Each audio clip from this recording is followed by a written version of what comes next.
afternoon, BTT members. Thank you for joining me a little bit earlier today. The reason is because I got my new glasses, but they've got some issues. They have to be adjusted, and the store has hours that aren't exactly helpful to a work schedule. So thank you for being cool with my rearranging this. I do have some screenings this week. I'm seeing Hustlers tomorrow, and then on Thursday I'm seeing Ad Astra and also Downton Abbey. So I'm very much looking forward to that. Yes, George, I'm 10 minutes late because I wanted to be able for you to be able to be ready with your dinner. No, I just ran behind. I was sucked into Twitter once again. I'm gonna have to be careful on Twitter.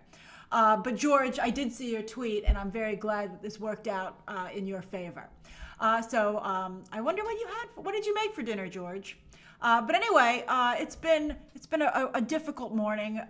This Jojo Rabbit situation is really frustrating, and you know, I find myself getting sucked into the vortex of Twitter because a lot of people who interact with me don't know anything about me. They don't watch my videos. They're just going off of what someone else said, which is usually not correct.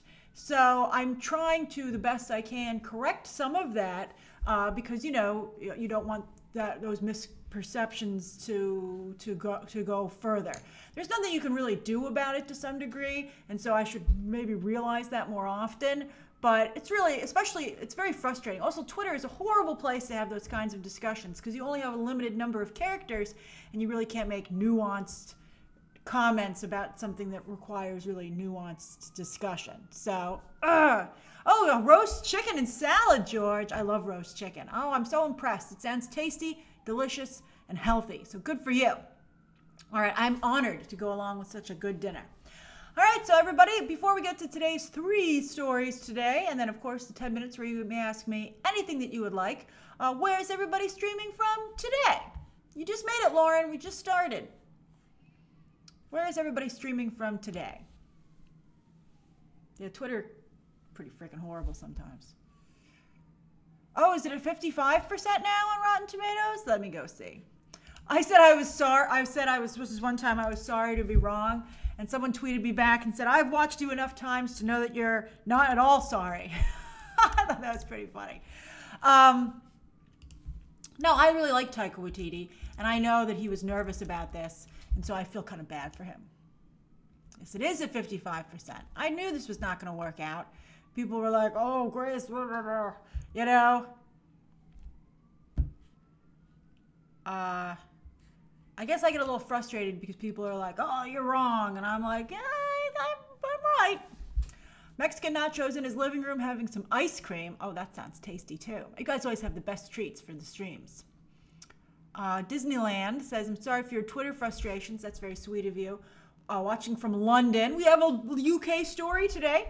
Joseph is drinking a Dr. Pepper and burps, excuse me. Oh, it sounds very soda delicious. I'm trying to quit Diet Coke. It's so wonderful. Oh, Mika, you saw a rat at AMC Empire? You're having as bad luck as I do at the movies. Andy says, listening from my new job. Oh, congrats on your new job. Iredi is from Romania. Emilio is in Lima, Peru, eating lunch between classes. Tyler is also in Atlanta on break between classes. That's fantastic. I love that you guys are doing the same thing on different parts of the globe. Let's see here. Ian is eating pizza in Houston. Rachel says from Tulsa, looking forward to celebrating my boyfriend Chris's 40th birthday tonight. Say happy birthday from all of us, Rachel. That's wonderful. Byron, 4 a.m. in Australia, just woke up and it's freezing. Thanks for getting up so early. I'm sure you have another reason to get up, but I'm glad I can keep you company this morning. Joseph, I'm glad you're having a good time at TIFF. I've been enjoying your tweets. Liberty Mommy says, I'm so excited to make it live, drinking coffee in Florida. I like those emojis. I can feel the warmth and coziness just from the emojis. Vanderson Valley says, just streaming from my house. Unfortunately, my Safari is causing problems, so I'm using my phone. I hate when that happens. We'll do a few more. Andrew is at dinner from Barcelona. Second time I've had the chance to watch this live. Andrew, I'm so glad. Raheem is in Louisiana. Gabriel, you just made it. And then also Andrew is drinking cherry Coke and watching from Pennsylvania. I love Pennsylvania. Oh, Scott, Scott, you found a spider in your coffee cup. Oh, you'll never be able to drink out of it again. Oh, let's hope it's not my mug. Oh, because Scott has a mug from when I used to sell merchandise. All right, everybody, thank you for joining me today. We're going to have such a good time. You guys are cheering me up. You're making me feel so nice. Oh, I love all of you. All right, so let's get today's 3 stories. And then, of course, as always, you can ask me anything that you would like at the final 10 minutes of the stream. All right, story number 1. Bam. All right, so you might have seen the headlines yesterday that Disney made a deal with, or maybe it was on Friday over the weekend, but Disney made a deal with Pinewood Studios in the UK, one of the most famous movie studios in the world, outside of course, Hollywood. So Pinewood is where they filmed so many Star Wars movies and James Bond movies. Big, big, famous place. And so when I saw the headline, I just thought, okay, so Disney made a deal to make movies there. But it gets more interesting, and I saw a little bit more nuance on this, and that's why we're talking about it today. So the deal is, for 10 years, Disney has rented out Pinewood Studios starting in 2020, next year, and they've rented out almost the entire facility, with the exception of a few small television studios. And this is in response to Shepperton. They haven't bought it, but they've rented it. Now, Shepperton, which is also owned by Pinewood, is another famous set of like a studio lot outside of the UK. The UK, huge production hub, as we all know. And Shepperton recently made a big deal with Netflix to be a production hub for Netflix. So basically, it's the streaming's race, arms race yet again. Not only racing for talent, but an arms race for talent, but also for places to film, and I'm sure also behind the camera talent. This is going to be, I think it's difficult because, have a good time, Yosef. I think it's difficult. I mean, it's great that they're providing steady work, so that's really nice. But I think that it creates a problem in terms of, like, it becomes more of like a factory. Like, you get maybe almost more into the studio system. And then also this creates a difficult situation for any movies that are made outside of the Mouse House or Netflix. Smaller films, where are they going to get studio space? Maybe this will be a situation where they build more studio space outside of the UK. I mean, maybe this company that owns both Pinewood and Shepperton was like, clearly we have enough business for a third facility. So that would be good if it created, that would create construction jobs and stuff like this. Pinewood, of course, also has an Atlanta set of studios where Disney shoots a lot of the Marvel movies, etc. But it's just another idea, just as Stephen Kroll just pointed out. It's just fascinating what the streaming situation is doing. I mean, look at all the Disney Plus shows they're making. I'll be curious to see if Disney keeps up at this level. They have so many Disney Plus shows. From Marvel alone, I've heard from some sources that they're working on just so many shows. Power Pack, Valkyrie. I mean, just, it's almost to the point where you're like, is it too much? But it'll be interesting. Yeah, Joseph, Star Wars was filmed at Pinewood, all the Bond movies, although there's not room now for Bond to be shot at Pinewood because Disney has rented out everything except for a couple of TV studios. You would think that Bond would have some kind of deal that would be able to stay in the mix because that's such an iconic place for the Bond movies to have been filmed. But, there's little respect for tradition these days in Hollywood, as we're seeing, for instance, with the Fox deal being approved. Yeah, George, Power Pack. Power Pack! That seems so stupid to me. So dumb they would make a Power Pack show. I mean, never underestimate Disney at this point, particularly Disney Marvel, but it's like too many shows. All right, so that's the first story of the day. And if you live in the UK, you should maybe go over to Pinewood Studios or Shepperton if you want to work for Netflix and give them your resume. Go to both places. See who calls you back. It's also a great place for internships if you're still in school. I mean, it's a really good situation for particularly below-the-line talent. But, you don't want anyone to have a monopoly. And it's basically Pinewood has become Disney Studios UK. All right, so that's the first story of the day. The second story of the day is I saw Awkwafina in a headline, and they were like, Awkwafina is getting her Comedy Central show off the ground, and I love Awkwafina. I think she's so talented, but I'm so scared about her being overexposed. She's getting a lot of work because she's wonderful, and she seems like a really nice person. You'll notice nobody wants to hire Constance Wu because she's not a particularly nice person. Even everyone's talking about Hustlers. Who are they talking about? Jennifer Lopez. I'm so excited to see that movie. I can't wait. also on a side note, I think it's funny that everyone's like, Hustlers is awesome, when it's very similar to The Kitchen, but of course The Kitchen didn't star sex workers. So I think it just still shows a little bit of a bias in how women are portrayed. But I hear Hustlers is darn good. All right, I can't wait. I'm very excited for Jennifer Lopez. All right, and also, by the way, did you see, I'm sorry, I got distracted. Variety has a little bit of video of Tom Hanks coming up and being like, look at all these lovely ladies, and going and giving them all a kiss on the cheek, and he's like, all right, what movie is this? And I'm like, Tom Hanks, how have you never heard of Hustlers? Like, it's funny to me that people in the business so often don't pay attention to what else is going on in the business. It's really crazy that someone as Tom Hanks' stature wouldn't know about certainly the movies. Like when he goes on the plane to go to Toronto International Film Festival, doesn't he read the booklet of the movies that are coming there? I mean, there aren't that many. It's really weird to me. So I thought that was like, and Tom Hanks was delightful and charming, of course, but I was like, whoa, Tom Hanks, you're even a producer. Tom Hanks even produces stuff. How does he not know what Hustlers is? I thought it was both cute and a little bit insulting at the same time. All right, so back to this story. So Awkwafina is doing a Comedy Central show. I'm a little nervous about her being overexposed. But then they said, B.D. Wong will play her father. And I was like, any show that employs B.D. Wong, I'm a fan of. So B.D. Wong, of course, so fantastic in the Jurassic movies. But also, if you're a Gotham fan, he was so good as Dr. Hugo Strange. It was just amazing. I got all thrown because I was like, they're both Doctor Strange? Weird. All right, so anyway, really great stuff. Sir Charles, what are you talking about on the, I don't know what you're referring to. But anyway, you can ask it during the end of the stream. So anyway, I think this is great. An Awkwafina B.D. Wong show. Oh my God, I need to watch it. Now they're filming it right now. She'll also have an actress playing her grandmother on the show and a cousin. And it's supposed to be semi-autobiographical. And the show is called Awkwafina is Nora from Queens. That's her real name, Nora. And she, of course, is also from Queens. It comes out in January. It starts airing in January. I'm very excited. I thought Amy Schumer's Comedy Central show was brilliant. And I think she really, unfortunately, fell off target there eventually. I agree, Lauren, that Comedy Central is not doing so great right now. I think that Netflix has really taken over in terms of comedy because they were so aggressive in the space. But, and also that's true. Jordan Peele has that the show. I think it's also Comedy Central, right? Original Gangster with Tiffany Haddish and Tracy Morgan. I don't think anybody watches that or really talks about it. But I will seek out a show that stars Awkwafina and B.D. Wong, and I'm very excited. That's right, Mika. Natasha Lyonne will direct some episodes hot off of Russian Doll on Netflix. So it looks like Natasha Lyonne is carving out a nice career for herself as a director as well. All right, so excellent. I don't watch Mr. Robot Moviegoer 727. That's right. I don't think anybody watches Mr. Robot anymore. All right, so I'm not alone on that. All right, so that's the second story. Now, the third story of the day, hold on. Oh yeah, that is TBS, Joseph. You're right. Nobody watches TBS either.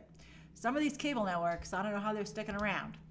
All right, so there we go. The third story of the day. I don't know if you've seen this, but there was a Twitter story, and someone asked me about it on Twitter, and I needed 3 stories to fill today, so I thought I'd talk about it, and it's kind of in the news. So anyway, there was a guy who was at the Venice Film Festival, or just was there, and he was like, he got in trouble. Venice threatened to yank his credentials and not give him credentials in the future because he was just tweeting willy-nilly about movies that he'd seen there and not respecting any of the embargoes that are imposed.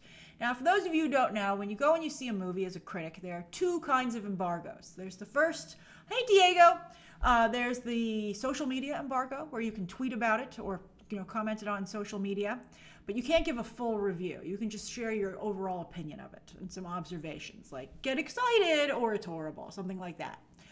But then there's the review embargo, which is the second embargo. That's when you can legitimately put out a full review. And these are very carefully timed. And I think that this is somewhat showing, the media and critics, social media and critics have become, I think it's at a point more so than it ever has been before. And so I think this is new territory for the film festivals. And of course, with tweets getting liked a whole lot and getting into Twitter moments, people want to get on there and share their comment. They want to be the first to tweet about it. So I can understand where this guy's coming from. He's saying it as, oh, I love film and I want to talk about film. I'm such an artiste. I'm such a cinephile. That's not true. He just wants to get out there first. He's like, I've seen the movie, and there's a lot of people. I mean, look how many critics are on Rotten Tomatoes now. It's a very competitive field and everybody wants to stand out. So that's why he's doing it. And he's small enough that he's like, I don't care. I think that he doesn't have enough access to be concerned about, hurting his relationship with the studios, which he should be. I'm sure they all know who he is now.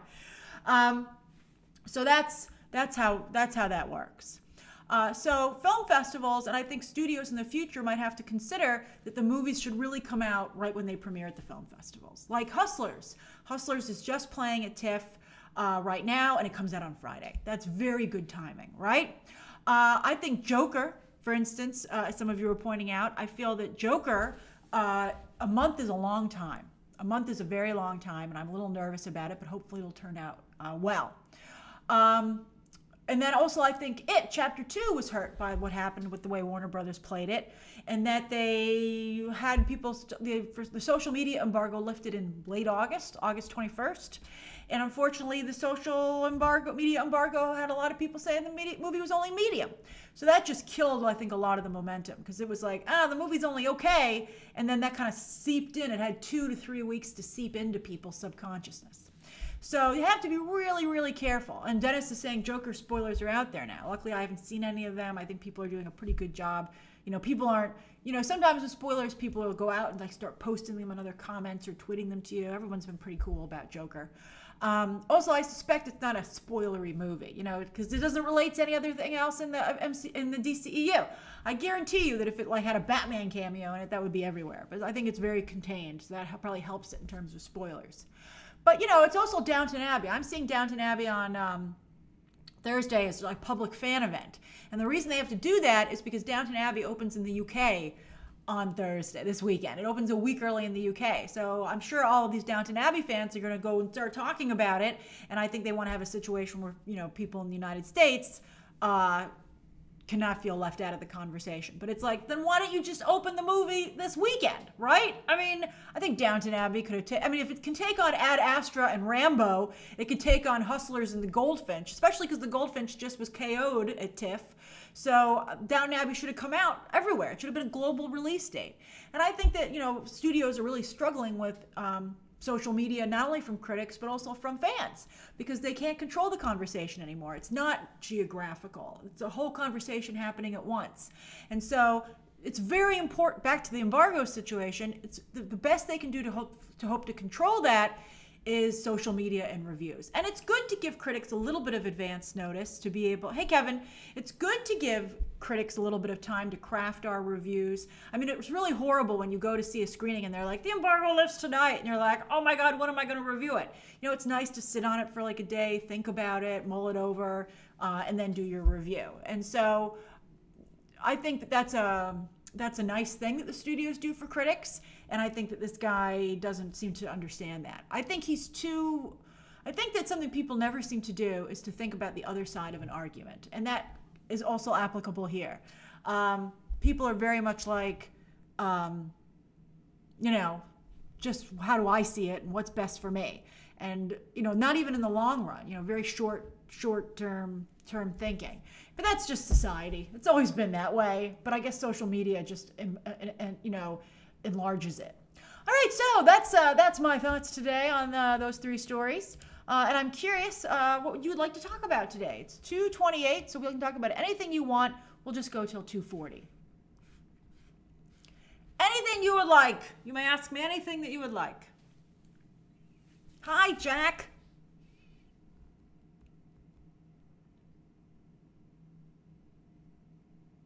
I agree, Vanderson Valley. The best defense against bad reviews is making good movies. That's funny. And I think Warner Brothers should keep that in mind. It's hard with movies because they're made like by committee a lot of times, especially at those levels. But you just need to make sure you have a good committee. Dennis says, Knives Out expectations. I think that it looks like a really fun movie. I think just because it's doing, you have to remember, film festivals are extremely nice to movies. They're so happy that they're there. I was just tweeting with someone earlier that you get standing ovations because people are so happy to be seeing it early. It's very glamorous. The stars of the film are in front of you. Like, you're not going to just sit there and look at them with your arms crossed and be like, your movie fucking sucked. Unless it really, really did, you're going to be like, yay, good for you. I'm so happy for you. That's kind of the way film festivals are. So that's something to keep in mind when you see these film festival reactions. I think that you get the real reaction when you see the reviews come out. Like Jojo Rabbit got this standing ovation for 2 minutes, not 5, and then you see what the reviews are actually like, and people are like, you know what, privately, when I don't have to look Taika Waititi in the face, that's how I felt about his movie. I'm always very honest, and as you can see, it creates an interesting situation for me. I'm very much looking forward to Ad Astra, Andy. I think it looks fantastic. Hey, Jordan. Jennifer, I haven't heard anything about episode 9 going through major reshoots. I wouldn't be surprised. But I think that I haven't heard anything, so I can't comment on that. Oh, yeah, back to Knives Out. I think let's see how Knives Out does. Let's see how Knives Out does with the box office. I think it has a lot of people in it that nobody wants to go see, so that's problematic. And I think some people are still a little upset with Rian Johnson. So we'll see. I think it looks like fun. I think it looked a little too cool for school, in my opinion, when I saw the trailer. But I'm looking forward to seeing the movie. Hi, Byron. I like Twitter because it keeps me on what people are talking about. That's why I like it. I like to see what people are talking about, both so that I can talk about it, but also just like, from like a studying society kind of way. Like, what trended? What are people interested in?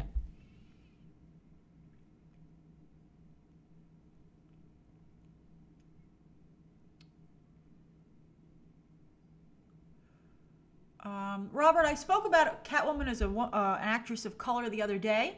As I've said before, I feel that it depends on the actor. Any role can be race or gender bended depending on the actor, the right actor. So if you found the right actor, I would be open to it. Like, I think Janelle Monáe would make a wonderful Catwoman. Janelle Monáe would make a wonderful anything. But I think that there are some cases like, like I'm hearing like for Poison Ivy, people are like Keke Palmer or Rihanna, and I'm like, I don't really see that. Although Rihanna tweeted something about Batman the other day, and I was like, oh no. Okay.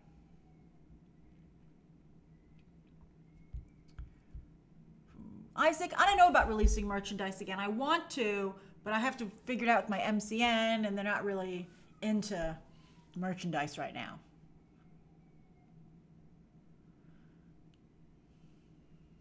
Mika, I have to see the new Perry Mason.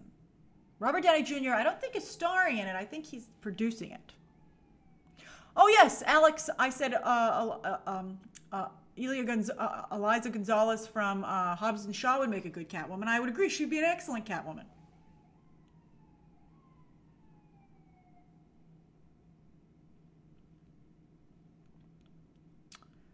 Let's see here.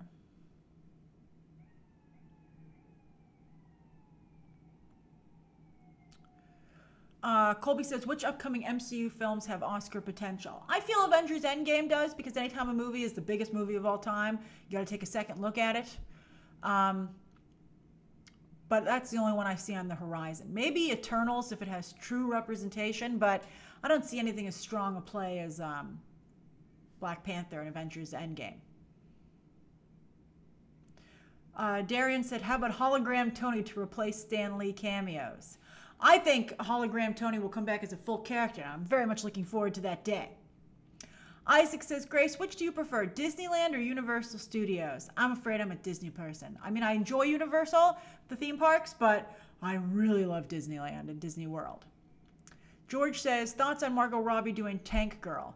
I thought about that some more after tweeting about it earlier today. My feeling is that I think she wants it to be like Charlize Theron and Mad Max. That's my guess.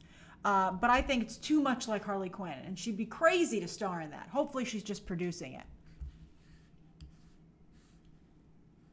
All right, so if you're just tuning in, we're doing, you can ask me anything you want until 2:40. Mika says, will The Trench be an HBO Max movie? I wouldn't be surprised, but it's going to be probably pretty expensive, I think, so I don't know if they're going to throw it there. Joseph, hey Joseph, says, what had better VFX, Aladdin or The Lion King? Well, The Lion King looked real, even though none of it was real. But I didn't like the fact that their faces didn't move, which really bothered me. So I think I think Aladdin had very good VFX, but not as good as The Lion King. The Lion King, they built like it was a CGI animated movie. Hey, Sean. We have 6 minutes left on the stream. George, Miley Cyrus would make a great tank girl, but I don't know if anybody would see that movie. Anthony, no Spidey tea. They're still, we're still waiting for them. They're still negotiating. Emac, I don't know if I'll watch Goldfinch at this point because it has such bad reviews and no one's interested in it. And again, on Thursday, I'm unfortunately very busy with those other 2 screenings. Edward says, are there any trailers coming the next few days or weeks? Maybe Frozen 2 final trailer. You never know when a Disney trailer is going to drop. They just drop them whenever they feel like it. But they're usually attached to movies. So I think the next big drop of trailers will be in front of Joker. And that's, of course, at the beginning of October. But there's no really big movies coming out until then that people necessarily want their trailers in front of. Mika, I think Full Birds of Prey, I've heard, will be in front of Joker.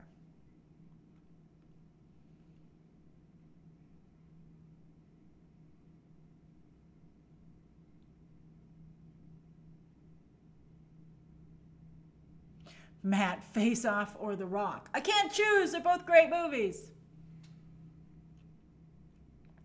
Chris Clark says, do you think the MCU is making a mistake potentially rebooting Daredevil without Charlie Cox? Thank you, thank you, Helen Elizabeth. That's very sweet of you. I think that if you keep Charlie Cox, unfortunately, you'd have to bring everybody else over, maybe from Netflix, Marvel Netflix, and I don't think Kevin Feige wants to do that. So I could see why he wouldn't do it. I would just stay away from those shows for quite some time. I mean, Kevin Feige has enough to do.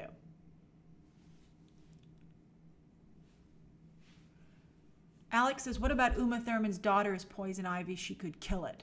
I think they're going to race bend Poison Ivy, to be honest with you. But I think she's too much, she seems too much younger to me than Margot Robbie, so I don't think she'd be a good fit.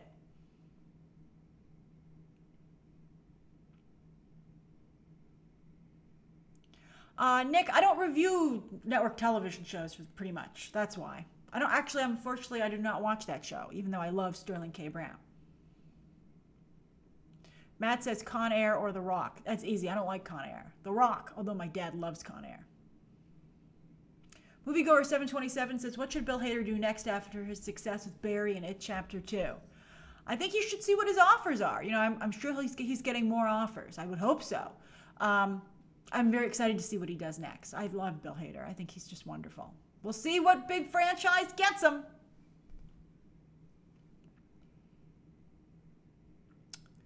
Let's see here. I haven't heard anything about Batman recently, Mika. Jack says, which Marvel shows do you want to see on Disney Plus? I really want a Gamora and Nebula show. Me too, but there are so many shows now. I mean, the ones that are the most that are coming up for sure, I'm very excited about. I'm excited about all of them, but I'm particularly WandaVision. We have 2 minutes left. Then I must go. Byron, knock on wood. I'm very fortunate, and it's funny when you do what you were interested in, because it turns everything into work. But luckily, as you pointed out, I enjoy it, so it works out nicely. I do end up actually though working every single day. I don't really have time off, which I don't mind at all. Seda says, do you think Scarlett Johansson will have any chance at the Oscars? Maybe. She seems like, from what I'm hearing, the best part of Jojo Rabbit. I could maybe even see her being nominated for that role. But let's see how she continues with I think the Woody Allen comment's a real problem.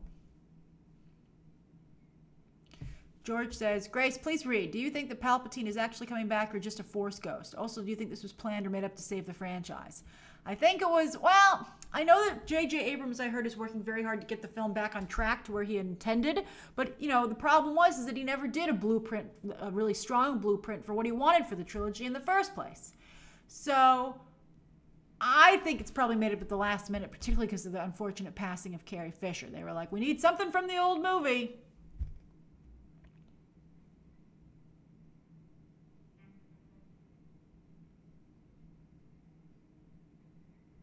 Tyler says, do you think Hustlers could take number 1 away from It Chapter 2? It Chapter 2 would really have to plummet for that to happen. Because if it falls like 60%, it's still going to be like in the high 30s. And Hustlers is expected to only do low 30s at most. So if it does, and I'm not saying it won't, it could. Because I think It Chapter 2, there's just like no one's interested in It Chapter 2. It's really weird. The first movie was like this huge thing that everybody wanted to talk about. No one cares about It Chapter 2. So it's Jessica Chastain. But I think that movie's not very good. It's okay, but it's not very good. And also, it's over now. So people are like, what else is there to talk about? Whereas the first one, you were like, oh my God, there's going to be another chapter. Oh my God. So anyway, I think that if it does happen, it would be just absolutely horrible for It Chapter 2. It would be horrible. Oh, it's 2:40. All right, I'll take 2 more questions. Disneyland says, what do you do about Nicki Minaj retiring? I'll believe it when I see it, and I'm sure it won't be forever. I think she's more taking a break. And good for her. You know, she wants to start a family. I imagine it's difficult being a touring artist. I don't think she'll totally go away, though. It would be crazy for her to totally go away. Okay.